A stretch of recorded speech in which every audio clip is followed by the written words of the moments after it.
Valores del Campo, una visión de la realidad argentina. Conducción, Fernando Estrada. Con la tarjeta Procampo de Banco Provincia, disfruta de grandes beneficios. En los remates de Hacienda, en la compra de combustibles, agroquímicos, fertilizantes y muchos más. Adquirila con mínimos requisitos, a tasas especiales y con la mejor financiación. Banco Provincia, el banco de las y los bonaerenses. En OMINT cumplimos 55 años, en los que siempre fuimos renovando nuestros servicios, porque para cuidar tu salud no podemos quedarnos en el tiempo. OMINT, experiencia para lo que sigue. Superintendencia de Servicios de Salud, órgano de control de las empresas de medicina prepaga, www.sssalud.gov.ar, 0800-222-72583, Registro Nacional de Entidades de Medicina Prepaga número 1336. Baja el colesterol. Aceite de canola Kroll reduce el colesterol. Kroll, el aceite ecológico. Activa tu carrera. Lidera tu futuro.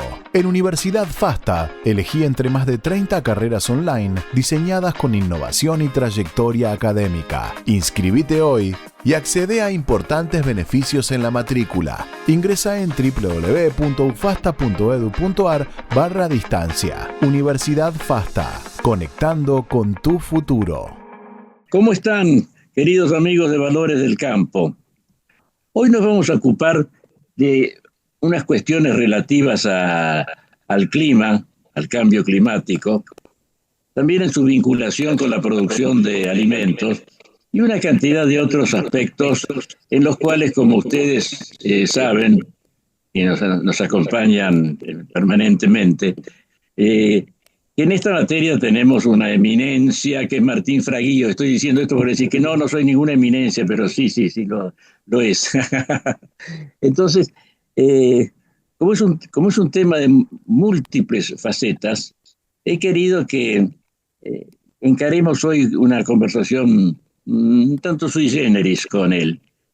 Y por eso, para mostrar lo sui generis que es, primero lo recibo. Bienvenido, Martín, una vez más al programa. Bienvenido, Fernando, gracias. Y bienvenido también tu escenario de fondo, esos campos de maíz rutilantes. Tal cual, del sur de Santa Fe. Manifestaciones de abundancia. ¿Viste? Sí, y de un pintor amigo mío que murió hace un mes, pobre, que se llamaba Norberto Lupi. Ajá. De Firmat, justamente, de Firmat, que es una ciudad importante en el sur de Santa Fe, ¿no? En el departamento General López. Es un cuadro espléndido, se podría pensar que es un paisaje natural. Sí, viste, tal cual, mucha gente piensa que, pero no es un cuadro. Supongo que sí. Uh-huh. Y no sé si tendrá alguna inspiración en aquella obra, nosotros hemos hablado alguna vez, un libro pequeño, de Constancio Vigil. Constancio Vigil fue el fundador de la editorial Atlántida, que tantas revistas y tantos libros produjo a lo largo de décadas. Y uno de esos libros de la autoría de Constancio Vigil era El maíz fabuloso tesoro. Exactamente, qué recuerdo, sí, un libro fantástico, fantástico. Sí. ¿Por qué lo recordás como fantástico? Ahora que nos vamos a ocupar de los alimentos, conviene. Claro, para mí es muy importante porque él hace como un análisis de todos los aspectos del maíz, desde el aspecto de su origen, digamos, de la antropología, ¿no? O sea, de quienes crearon el maíz, porque el maíz es una de las pocas plantas creadas por el ser humano, no es la domesticación de una planta silvestre, como es en el caso del trigo, o de la soja, o del sorgo, de la cebada, o la alfalfa, u otra. Tardó mucho en descubrirse que había sido esto, recién se entendió a mediados de la década del 50, pero ya Vigil en su libro, que es un libro de un viaje que él hace por las Américas en el periodo de entreguerra, ¿no? Después de la Primera Guerra Mundial y antes de la Segunda Guerra Mundial, y él, además de comentar este aspecto, ¿no? de la importancia del maíz en la América prehispánica, digamos, y todas las distintas civilizaciones, imperios que existieron ahí, y todo el desarrollo de las distintas variedades de maíz para distintos usos, ¿no? O sea, hoy comemos pochoclo en el cine, pero pochoclo ya comían los aztecas y los mayas, ¿no? Lo habían generado ellos en realidad, Mm. ese tipo, todas esas variedades de maíces para comida, para harina, para panificación, para bebidas, ¿no? Bebidas alcohólicas, bebidas no alcohólicas, ¿no?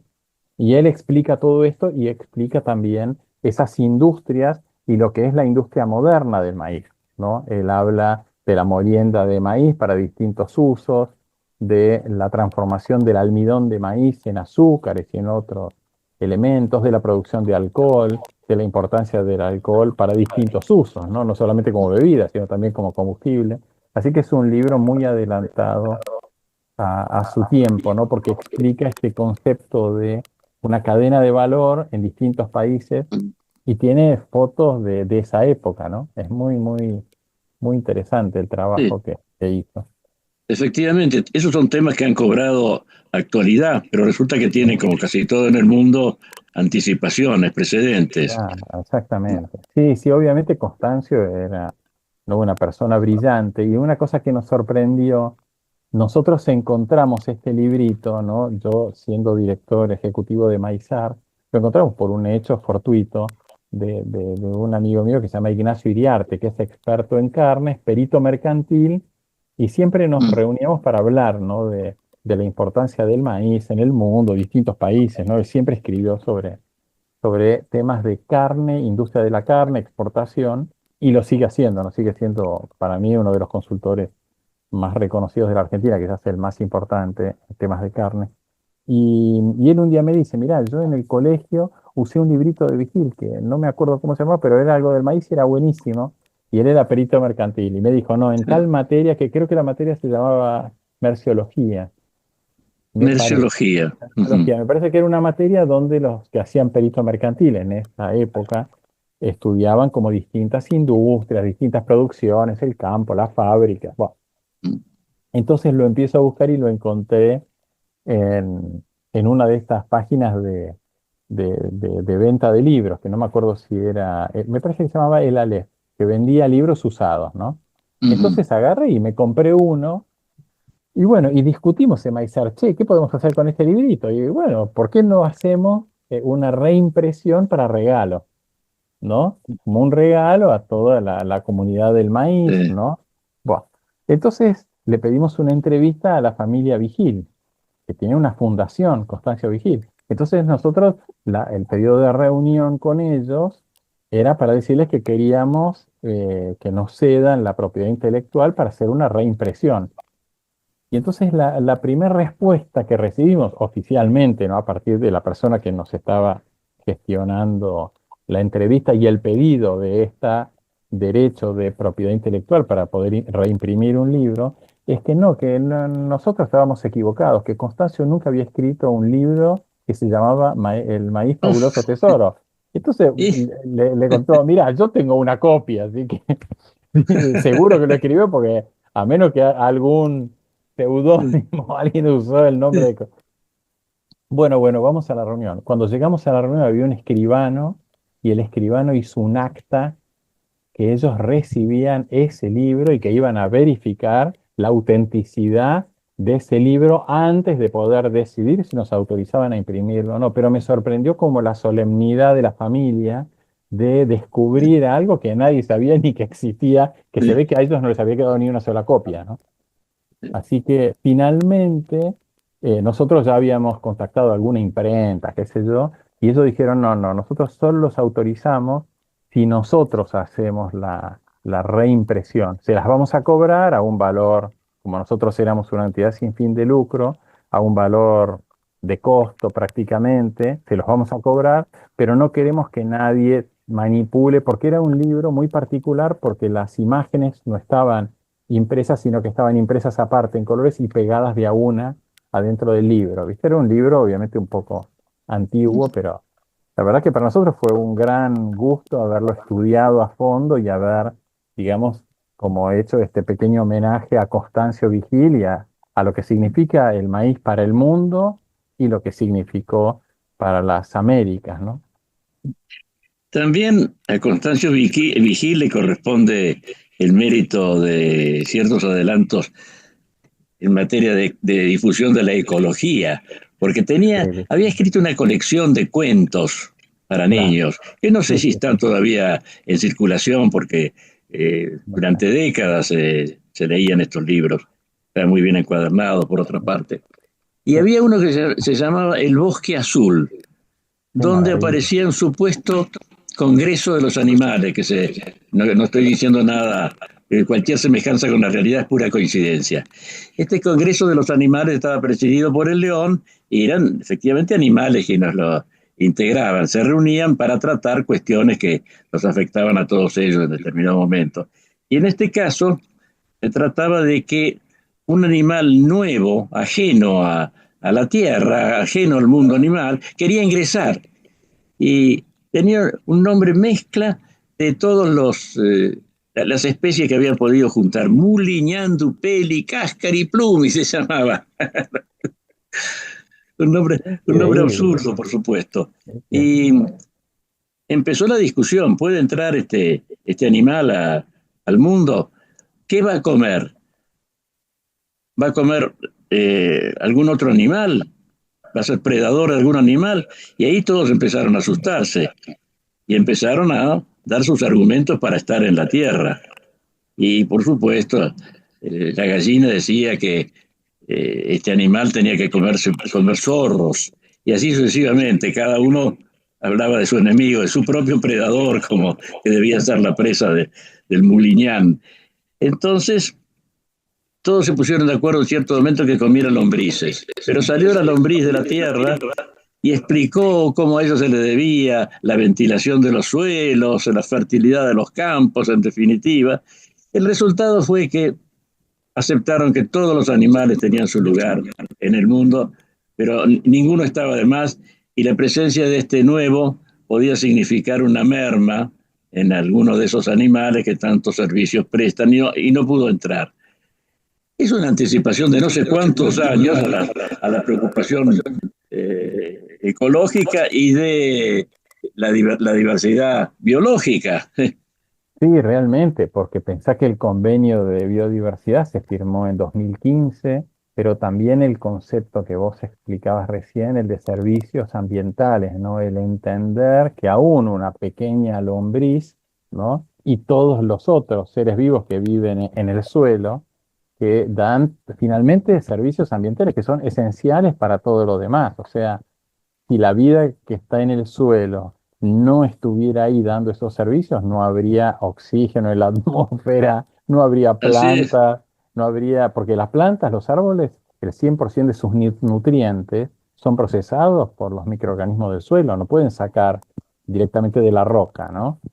Es muy, no, la verdad que yo creo que la Argentina tuvo un montón de personalidades, ¿no? Como Constancio Vigil, que generaron un cambio, ¿no? En el caso de él, en todos los países de habla hispana, ¿no? Porque la editorial Atlántida fue importantísima en todos estos países, ¿no? No solamente en Argentina, en España también fue siempre muy reconocida, ¿no? Por su contenido, material educativo, todas estas pequeñas cosas que encima las creaba él, ¿no? Obviamente era una persona con un nivel de creatividad extraordinaria, ¿no?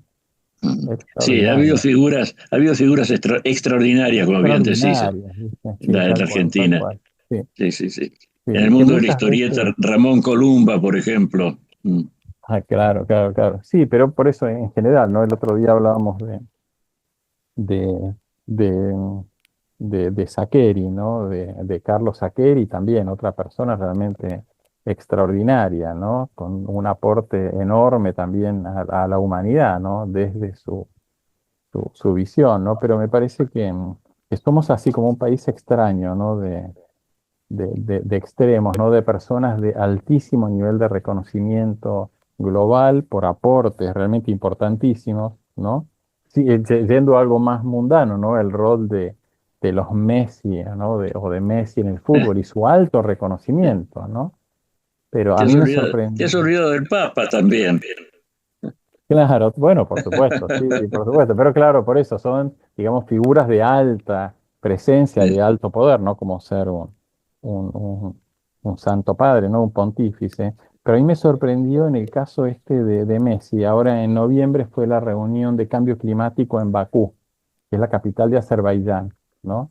Dentro de la instalación donde ocurrían, ¿no?, estas reuniones, que es una instalación que organiza las Naciones Unidas, con lo cual ese terreno pasa a ser territorio internacional, o sea, el país deja de tener soberanía sobre ese pedazo de tierra mientras que ocurren estos eventos, ¿no? Pasa lo mismo con una embajada, ¿no? O sea, la embajada de Argentina en cualquier capital del mundo, ese territorio para el país es territorio extranjero y por eso se le debe un respeto de soberanía. No puede, por ejemplo, todo este conflicto con la embajada argentina en Caracas, el gobierno de Venezuela no puede decir, ese es territorio mío, yo entro con el ejército, les paso por arriba, los meto a todos presos y se terminó el problema, ¿no? Lo tiene que tratar como si fuera un país extranjero y que si lo invade está realmente cometiendo un acto de violencia internacional, ¿no? Entonces, bueno, dentro de esta instalación de Bakú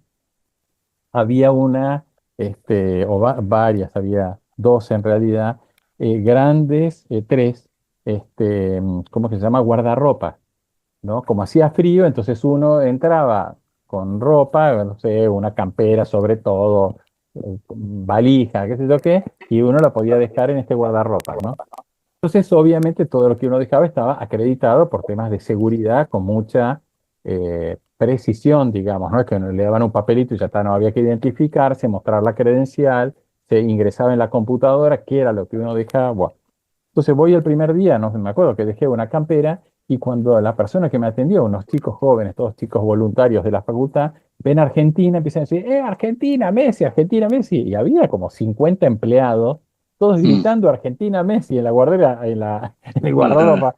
Yo me entendía uno solo, pero todos gritando, todos, bueno, no, que nos queremos sacar una foto, porque, y entonces lo que me contaron es que Messi iba a ir ahora el 10 de diciembre a Azerbaiyán a visitar a un amigo de él y estaban todos enloquecidos que Messi por primera vez iba a visitar Azerbaiyán, ¿no?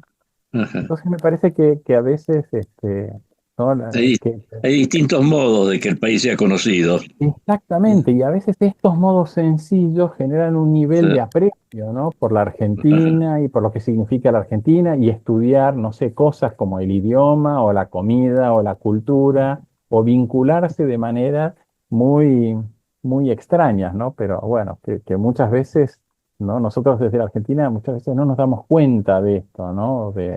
O de otras personalidades así del deporte o de cosas o de la música, ¿no? Yo creo que en su época, ¿no? Y hablamos siempre del tema del campo, yo creo que Carlos Gardel y todo ese periodo, ¿no? De principio del siglo XX con la instalación del tango fue fundamental para posicionar a la carne argentina como el producto mejor del mundo, ¿no? Yo creo que hay como una correlación entre Hollywood de esa época, Gardel vestido de gaucho, cantando, toda la asociación, que para nosotros el tango es una música puramente urbana, pero cuando uno la ve desde el resto del mundo, yo creo que la vinculación en esos países súper tangueros, ¿no? Ahora hace 2 meses murió una cantante argentina que fue lejos la cantante más famosa en Japón, que se llamaba Graciela Susana, pobrecita, ¿no? Pero ella en Japón vendió decenas de millones de discos y se transformó en una figura súper popular, ¿no? Realmente de un nivel de conocimiento y yo creo que todo, muchas veces, ¿no? Yo creo que en Argentina Graciela Susana nadie sabe ni quién es, pobrecita, pero para los japoneses, inclusive cuando subió Milei, la delegada del gobierno de Japón que vino a la Asunción, organizó una cena con funcionarios de la embajada y algunos pocos invitados, y Graciela Susana estuvo invitada para cantar una cena de 20 personas, ¿no? Pero la invitaron a ella ya no muy bien de salud y no muy bien en varios aspectos, que bueno, que quizás esos fueron los que la llevaron a morir, no siendo una mujer tan grande, ¿no? Porque yo creo que Graciela Susana murió con 63, 64 años. También tenía un antecedente en Japón, que era Ranko Fujisawa. Bueno, es que justamente cuando viene Ranko Fujisawa, creo que en el año 68, 69, a Buenos Aires, o un poquito después, pero entre fines de 60, principios de los 70, vienen a Buenos Aires, viene con su marido, que era el empresario, y la escuchan cantar, no sé si en el Viejo Almacén o un lugar así, y Graciela Zurana tendría 14 o 15 años, y dicen, tenés que venir con nosotros a cantar a Japón. Y ella va a cantar a Japón, supongamos con 15 o 16 años, y fue tan grande el éxito, ¿no? de ese primer viaje, que ella hasta los 80 se pasaba más o menos 6 meses del año cantando en Japón. Era impresionante, ¿eh? Impresionante, un éxito. Pero, y en esa época, además de la venta de long plays y de las radios, y ella estaba en la televisión japonesa, mientras que estaba allá, yo te diría prácticamente todos los días. Era una cosa impresionante, ¿no? Impresionante. Y bueno, así es la vida. También todo eso fue un antecedente muy próximo de la globalización. Claramente, claramente, sí, pero también para mí en esa visión de Japón, el tango como algo muy cercano a ellos y que los acercaba mucho a la Argentina, ¿no? Siendo un país que estaba en la antípoda y que la relación comercial fue siempre escasa, digamos, ¿no? De pocas cosas, pero es como que el tango es el gran producto que la Argentina instaló y atrás de eso todo un tema más como anímico, cultural, ¿no? Que me parece que fue lo que Constancio Vigil en todos estos libros, ¿no? Como vos decías recién en el libro este del Bosque Azul o en este libro más técnico, ¿no? Del Maíz, Fabuloso Tesoro, era capaz como de encontrar esos aspectos más espirituales, más, ¿no? Que generan un impacto más anímico de las cosas, ¿no? No solamente las cosas, ¿no? Los animales, tal especie, tal otra, sino la relación entre los países, entre las personas, ¿no? Y el maíz tiene mucho de eso, ¿no? Porque al ser una planta creada por el ser humano sobre la que se construyeron grandes imperios y además se difundió tanto en el mundo y se transformó, hoy es el grano que se produce en el volumen más grande en el mundo, es el cultivo que se siembra en más países del mundo, ¿no? O sea que se fue transformando y viste otra cosa loca, ¿no? Del maíz. No sé si vos sabés cómo se le dice el maíz en italiano, cómo se dice maíz en italiano y en algunas partes de España. ¿Cómo se dice? Se dice grano turco. Grano es trigo, ¿no? Sí, Grano sí, sí. turco. Y se pensó durante muchísimo tiempo, hasta mediados del siglo XX, que en realidad el maíz no había venido de América, que no era un cultivo originario de América, sino que era un cultivo en realidad que había entrado a partir de, por eso turcos, ¿no? O de Turquía, Medio Oriente, Persia, que no se sabía muy bien, pero posiblemente que era ya un cultivo o africano o algo por el estilo.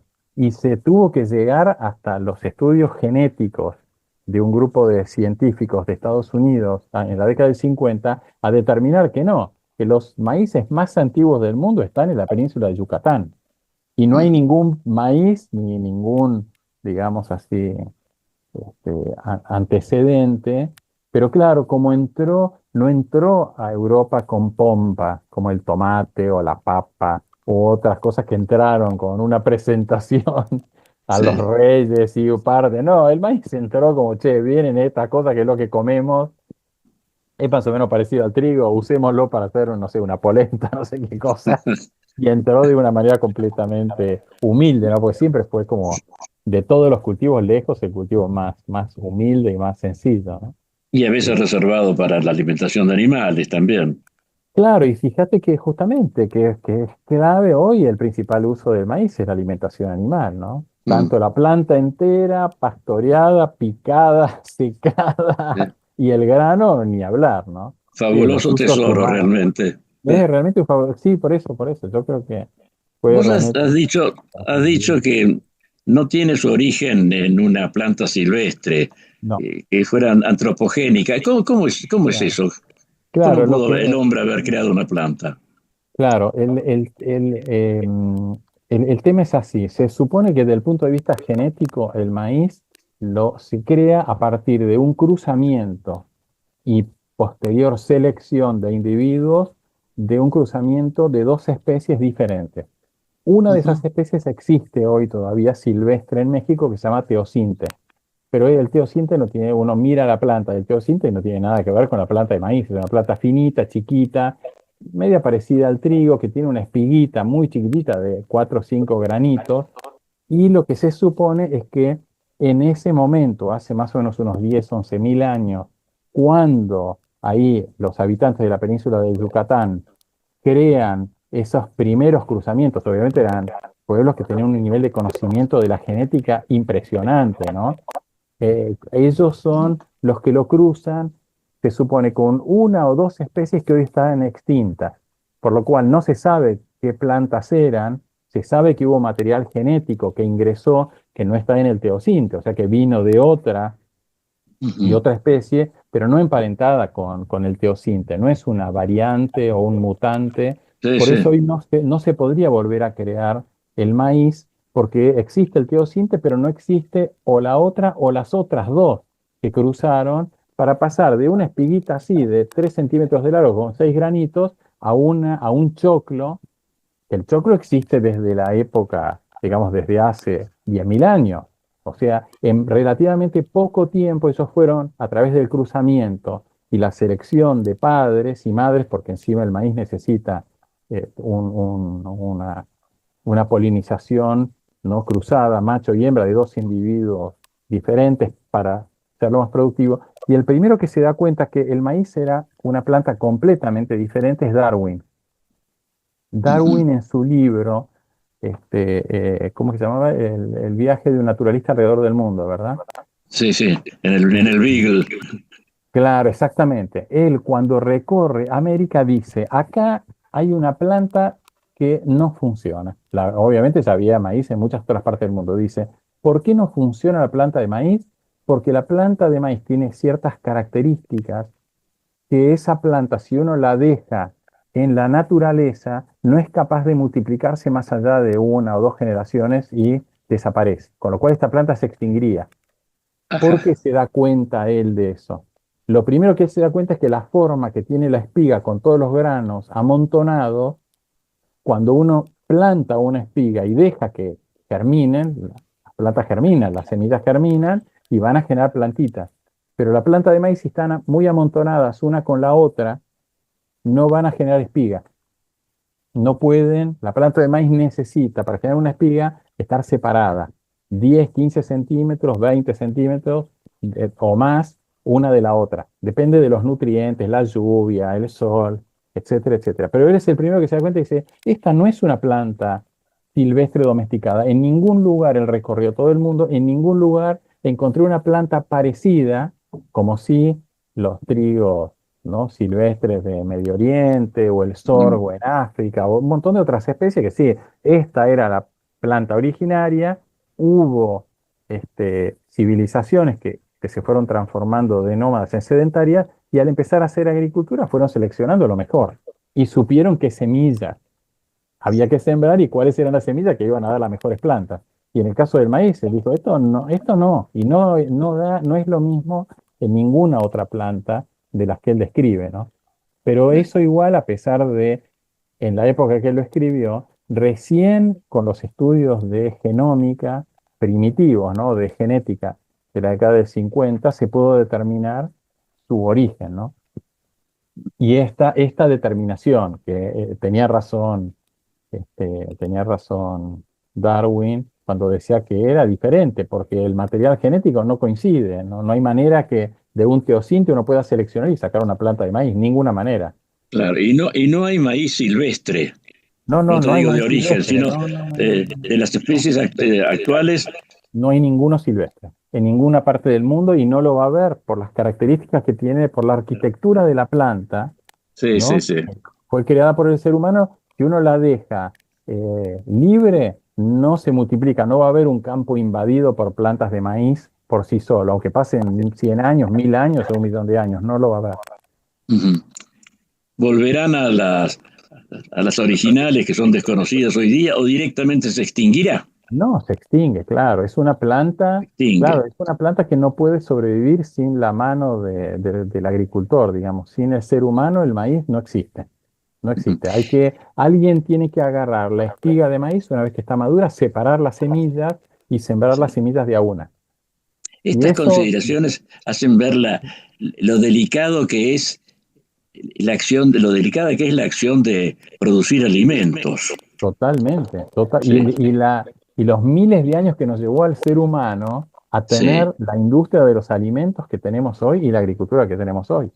Por eso resulta Sí, frívola la actitud de criticar a la ganadería y a la agricultura sí. como azotes de la humanidad actual por la producción de dióxido de carbono que supuestamente determinarían, cosa que, en fin, está descartada por muchas investigaciones, pero que me parece que no se, es frívolo y no se termina de ver el riesgo del descuido de esta Por cuestión. supuesto.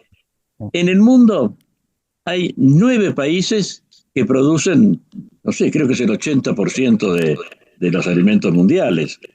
Los demás tienen que depender del comercio internacional de alimentos para poder comer. Sí, sí, no conozco ese número exacto, tendría que buscar las estadísticas. No me suena muy preciso, no sé, habría que ver la fuente y qué significa, pero sí claramente la mayoría de los países del mundo requieren el comercio internacional para su seguridad alimentaria. Es indispensable y cada vez con la alimentación más sofisticada del ser humano, cada vez son más los países y aún los grandes exportadores netos como Argentina, Brasil, Estados Unidos, Uruguay, Paraguay, lo mismo. Nosotros necesitamos importar insumos, alimentos y otros Así es, componentes, ¿no? Porque la alimentación humana cada vez es algo más más complejo. complejo. Sí, sí, sí, Claro, sí. y necesitamos entender nuestro organismo y también, y creo que esto que decías vos recién, ¿no? De la frivolidad con la que se trata la agricultura en muchos ámbitos, aún ámbitos importantes de la toma de decisiones.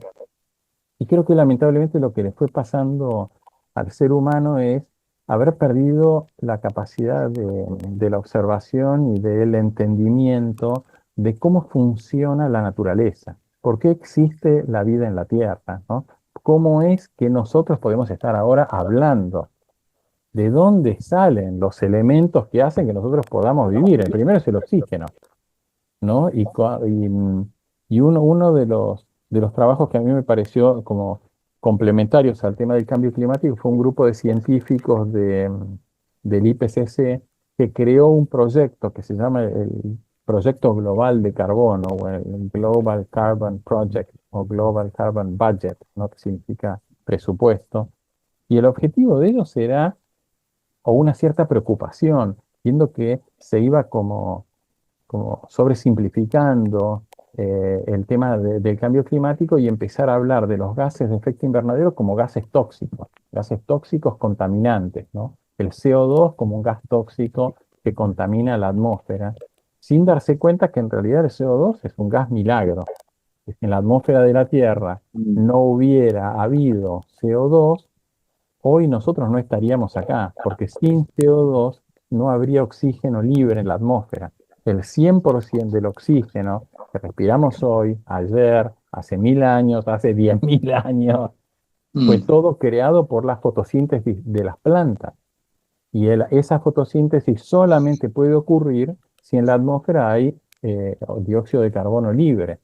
Entonces, yo creo que la humanidad está en un momento donde todo lo que nosotros hacemos tiene un gran impacto en la naturaleza, en los ecosistemas naturales, cultivados, los océanos, la atmósfera, pero todavía no llegamos a entender la importancia de lo que nosotros necesitamos en nuestra toma de decisiones, saber y entender, y no tomar decisiones como esto que comentabas vos, de esta visión antiganadería que llevó al gobierno argentino hace no muchos años a hacer un plan para limitar la mitad del rodeo, sin ni siquiera analizar si sacamos la mitad del rodeo de los pastizales de la Argentina, ¿qué va a pasar con esos pastizales? Está bien, eliminemos los vacunos, está bien, no los queremos más, son malos, son feos, ¿no? Como el animalito del bosque azul, no nos gusta, basta de vacas.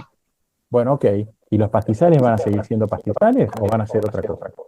Empezaron a aparecer en los últimos 5 años varios papers que lo que demuestran es que si los pastizales del mundo dejan de ser pastizales, o sea, se eliminan los rumiantes que los mantienen, esos pastizales van a ser invadidos por otras especies, sobre todo especies de hormigas o de termitas, que son altamente emisoras, son enormes emisoras, con lo cual esos pastos van a desaparecer, los ecosistemas van a ser mucho más pobres de todo punto de vista, pero sobre todo lo que va a haber va a ser un aumento enorme de las emisiones de gases de efecto invernadero por la fisiología de estas colmenas, digamos, no se llaman colmenas, se llaman, bueno, no sé cómo se llaman. Hormigueros. Un hormiguero, tenés razón, no hay que complicarse tanto la vida, de estos hormigueros.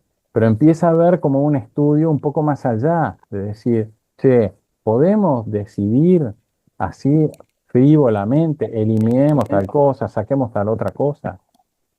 Creo que es un momento, ¿no? Porque nos fuimos como teniendo una visión muy mecanicista, ¿no? De todo. Y en gran medida la visión del cambio climático, de los primeros, para mí hasta el Acuerdo de París, era una visión puramente mecanicista, donde hasta el Acuerdo de París se entendía que una vaca era igual que un camión o un ómnibus, uno lo prende, emite, lo apaga, no emite, tiene el motor, larga humo, hace ruido, lo mismo que una vaca, y un cultivo igual que una fábrica. Entonces es lo mismo, o sea, hay que bajar las emisiones de la agricultura, lo mismo que hay que bajar las emisiones de Y ahí fueron los diplomáticos argentinos, ¿no? Liderados por el embajador Hugo Gobi, los que insistieron en el Acuerdo de París en que se priorice primero la seguridad alimentaria. O sea, está muy bien, ¿no? Para gente que no quiere estudiar o que no le interesa cómo funciona la vida en la Tierra, decir que un camión es lo mismo que un ser vivo, que un rumiante. Puede ser, digamos, lo podemos aceptar y decir, wow, qué lástima que justo es un ministro o alguien que toma decisiones importantes para un país o para la humanidad, pero bueno, son cosas que pueden pasar, ¿no? Que mejor sería que tenga asesores o que alguien que vaya estudiando cómo funciona la naturaleza, ¿no? Pero por eso el grupo de diplomáticos argentinos insistió que en el Acuerdo de París se ponga como prioridad el de la seguridad alimentaria, porque podemos eliminar la agricultura, eliminemos todo, pero tengamos algún elemento para poder comer, ¿no? La humanidad Sí, no de paso se elimina la humanidad con esos criterios. Bueno, viste que hay, ¿no? Bastantes grupos de acción y muy ricos algunos que tienen la idea que la población humana debería bajar a la mitad. Lo que pasa es que no es razonable, el ser humano yo creo que en su concepción trascendente es inaceptable decir que vamos a decidir quiénes son la mitad de la población humana que tiene que desaparecer, ¿no? Parece que ahí entramos en temas, ojalá lo tuviéramos a Carlos Saqueri para que nos cuente un poco, ¿no? Pero creo que eso, ¿no? Vos, Fernando, seguramente, ¿no? Sí, ese es un aspecto de moral para el universo, de una moral política que tiene que ver no solamente con una conducta virtuosa, sino con la subsistencia en este caso de la humanidad misma. Tal cual. Sí. De grandes sectores de la humanidad, desde luego, porque mientras se está bregando porque la alimentación, la seguridad alimentaria alcance a toda la humanidad, este tipo de consignas son altamente inmorales. Exactamente, sí, yo creo que sí, son una catástrofe, inclusive hasta del punto de vista práctico, porque uno ve, ¿no? la obligación en China, ¿no? De haber tenido creo que duró 30 años, ¿no? El derecho a máximo un hijo por pareja, y el problema que ellos están teniendo finalmente hoy en su sociedad, en su economía, porque claro, empezaron a haber muy pocos nacimientos y entonces los problemas que surgen a partir de eso, ¿no? O sea, no es que un mundo así, sin nacimientos y sin población, va a ser un mundo mejor, ¿no? Hasta ahora nadie... Es que esa es una idea mecánica, ¿no? Esa es una idea mecánica, como hace un rato hablabas de la concepción mecánica de la contaminación. Aquí sucede algo muy semejante. Se considera no una población de seres humanos, sino una población de números. Claro, exactamente, exactamente. Sí, sí, sí, tal Una de las cual. No de primeras, individuos, sino una de las como de primeras pequeñas máquinas. objeciones, una de las Claro. primeras objeciones que creo que salió de la misma China respecto de las consecuencias de esta política fue que era un país sin tíos.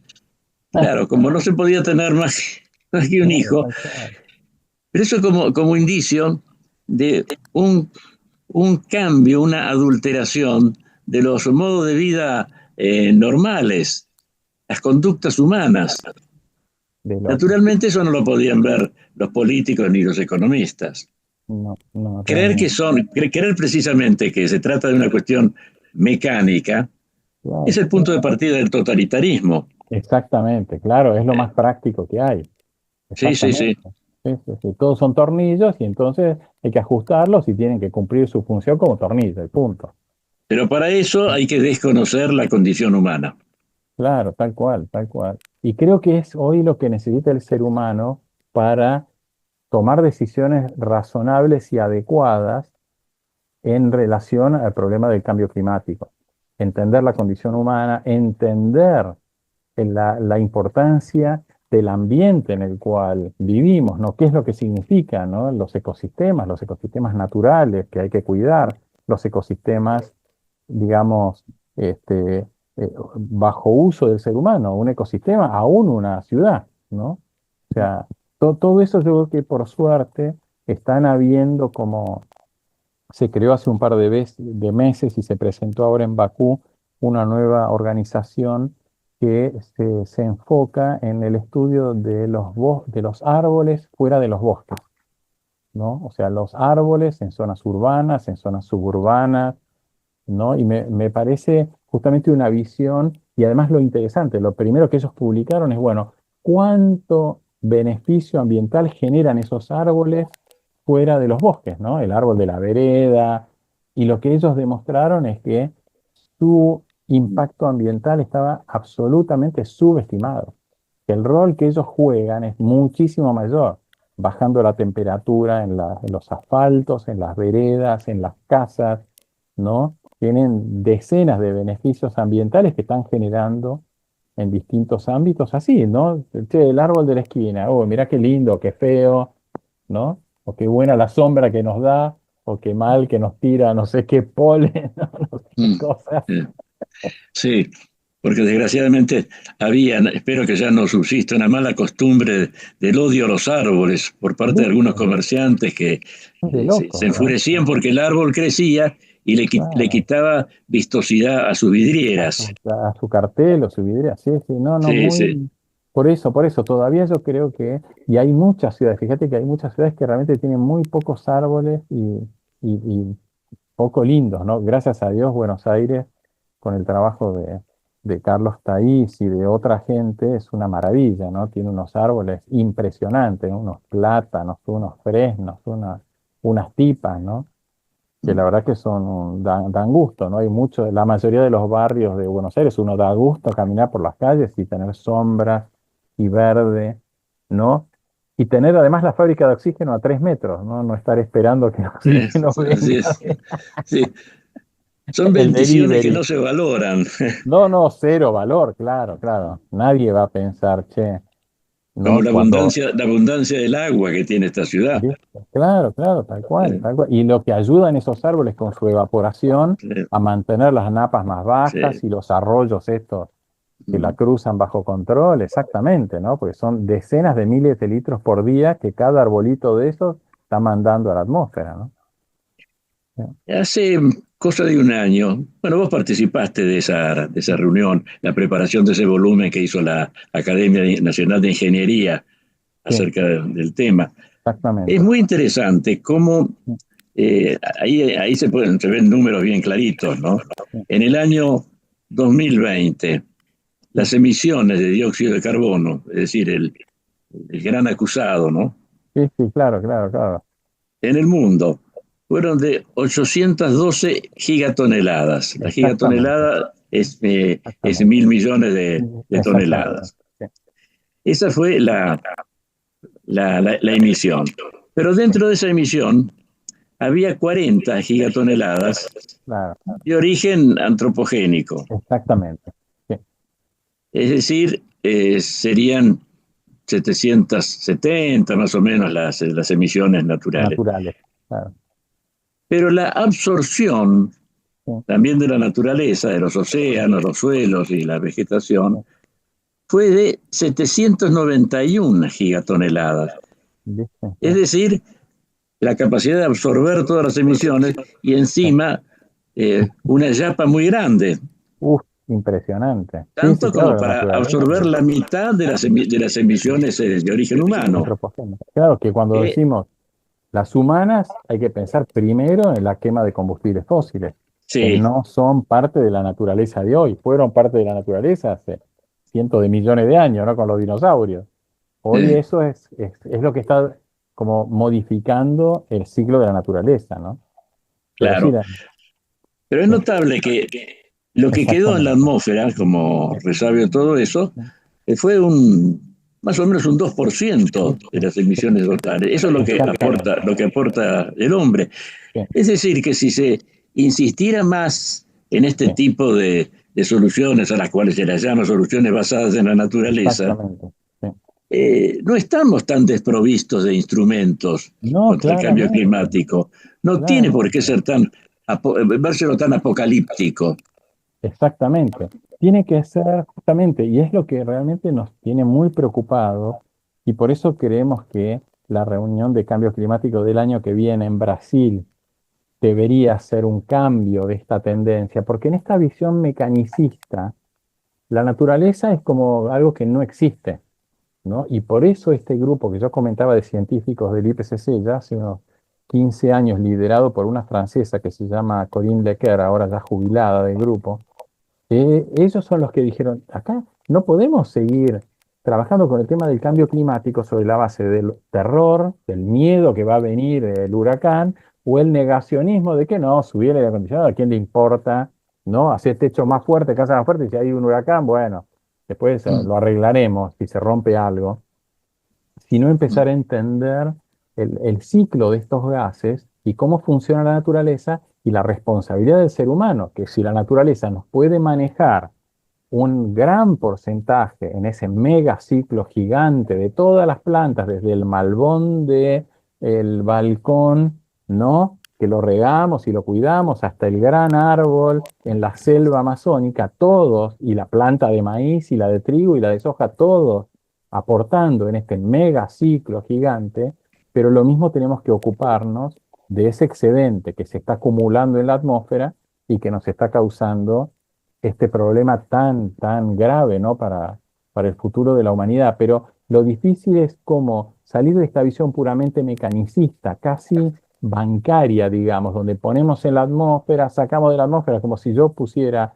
un peso en el banco, saco un peso por el Banelco, digamos, ¿no? Deposité un peso, saco un peso. Pero la naturaleza no funciona así. Los ciclos de la naturaleza son mucho más grandes y mucho más complejos, y por eso en este trabajo de la Academia Nacional de Ingeniería lo que tratamos es eso, es primero poner foco no solamente en los temas de ingeniería, primero poner foco en cómo funciona la Tierra, cómo es que funciona, por qué estamos vivos acá. Y por eso citamos este trabajo que corresponde a este grupo iniciado por Corinne Lequer del Global Carbon Project y el Global Carbon Budget, ¿no? De tratar de insistir en eso, que para poder aplicar soluciones de ingeniería, primero tenemos que entender cómo es que funciona la vida. Si no entendemos el rol de la vida, la importancia de la vida y creemos que somos todos maquinitas, tornillos, tuercas, y difícilmente encontremos soluciones adecuadas, ¿no? Lo más probable es que hagamos todo al revés, porque hay miles de ejemplos de la humanidad de creer que se estaba haciendo algo positivo y después darnos cuenta que había de resultado una catástrofe, ¿no? Y ahora no hay tiempo para jugar. Y en este caso sigue vigente el posible conflicto que hay que evitar entre seguridad alimentaria y seguridad ambiental. Por Hay que supuesto, tratar de que no exista tal conflicto.